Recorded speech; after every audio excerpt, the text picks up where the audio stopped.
আটা দিয়ে যে এত সুন্দর নরম তুলতুলে কেক তৈরি করা যায় আপনারা কি জানতেন? আমার এই রেসিপি হুবহু ফলো করলে আপনারাও চুলাতেই খুব সহজে এত সুন্দর একটা কেক তৈরি করে ফেলতে পারবেন, বাইরে থেকে আর কিনে খেতে হবে না।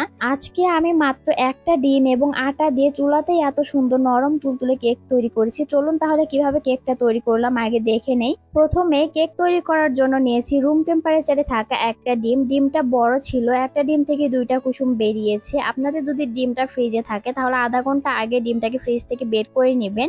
এখন একটা হ্যান্ড উইক্স দিয়ে ডিমটাকে ফেটিয়ে নিব। আপনাদের হাতের কাছে হ্যান্ড উইক্স না থাকলে দুইটা কাঁটা চামচ একসাথে করেও এই কাজটা করে নিতে পারেন। ডিমটা ভালোভাবে ফেটিয়ে নিয়েছি। এরপর এখানে আমি নিয়েছি হাফ কাপ চিনি। এখন চিনিটা আমি দুইবারে দিয়ে ভালোভাবে মিশিয়ে নিব। চিনিটা গলে যাওয়া পর্যন্ত ভালোভাবে নেড়েচেড়ে মিশিয়ে নিতে হবে। এরপর এখানে দিয়ে দিলাম স্বাদ মতো লবণ। আপনারা লবণটা আপনাদের স্বাদ অনুযায়ী দিয়ে দিবেন।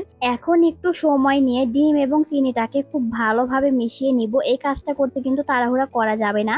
আমি 7-8 মিনিটের মতো নেড়েচেড়ে মিশিয়ে নিয়েছি। চিনিটা গলে গেছে, ডিমটা অনেকটা ফোমি ফোমি হয়ে গেছে। এরপর এখানে দিয়ে দিলাম হাফ কাপের থেকে একটু কম সয়াবিন তেল।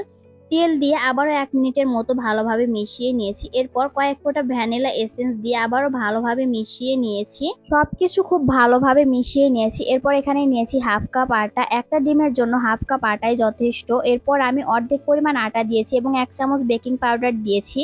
এখন আলতো হাতে নেড়ে চেড়ে আটাটা মিশিয়ে নিব। খেয়াল রাখতে হবে ডিমের ফোমটা যেন ভেঙে না যায়। এই কাজটা করতে কোনো তাড়াহুড়া করা যাবে না।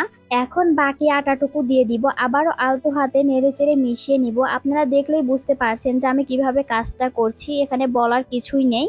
এভাবে ঘুরিয়ে ঘুরিয়ে মিশিয়ে ব্যাটারটা তৈরি করে নিব। আটাটা ভালোভাবে মিশিয়ে নিয়েছি। এরপর এখানে আমি দিয়ে দিব 3 চামচ কুসুম গরম দুধ। এখন দুধটা দিয়ে আবারও আলতো হাতে নেড়েচেড়ে মিশিয়ে নিব। কেকের ব্যাটারটা একদম পারফেক্ট ভাবে তৈরি হয়ে গেছে। এরকম ঘনত্বের ব্যাটার তৈরি করে নিয়েছি। কেক তৈরি করার জন্য এরকম একটা মোল্ড নিয়েছি। এখন নিচে লেখালেখির কাগজ দিয়ে দিব। এরপর উপরে একটু সয়াবিন তেল দিয়ে ব্রাশ করে নিব।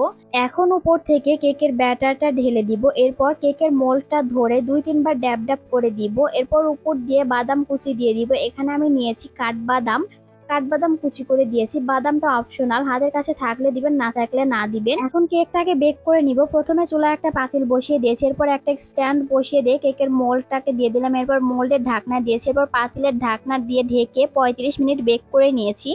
চুলার মিডিয়াম আঁচে আমি কেকটাকে বেক করে নিয়েছি। এর ভিতরে কিন্তু আমি একবারও ঢাকনা তুলে দেখিনি। 35 মিনিট পর ঢাকনাটা খুলেছি। দেখুন কেকটা কত সুন্দর ভাবে হয়ে গেছে। এখন একটা ছুরি দিয়ে সাইডের অংশ ছাড়িয়ে কেকটাকে বের করে নিব। দেখুন কেকটা কত সুন্দর হয়েছে, একটুও কিন্তু পুড়ে যায়নি। সাইড দিয়ে কত সুন্দর একটা কালার এসেছে। বাসায় একটা মাত্র ডিম এবং হাফ কাপ আটা থাকলে কিন্তু এত সুন্দর নরম তুলতুলে একটা কেক তৈরি করে নিতে পারবেন। দোকান থেকে কিনে খাওয়ার কোনোই প্রয়োজন নেই। বাইরে থেকে বাচ্চাদের অস্বাস্থ্যকর কেক আর কিনে না দিয়ে বাসায় ঝটপট করে এভাবে কেকটা তৈরি করে দিতে পারেন। আমার এই রেসিপিটি ফলো করে কেক তৈরি করলে আপনাদের কেকও একদম পারফেক্ট হবে। আর আশা করি আমার আজকের এই কেকের রেসিপিটি আপনাদের কাছে খুবই ভালো লেগেছে। ভিডিওটি ভালো লাগলে অবশ্যই শেয়ার করে অন্যকে দেখার সুযোগ করে দিবেন। আর আপনারা কে কোথা থেকে আমার ভিডিওটি দেখছেন অবশ্যই কমেন্ট করে জানাবেন, যেন পরবর্তীতে আমি আপনাদের ধন্যবাদ দিতে পারি। আজকের মতো এখানেই বিদায় নিচ্ছি। দেখা হবে অন্য কোনো ভিডিওতে। ভালো থাকবেন সবাই। আল্লাহ হাফেজ।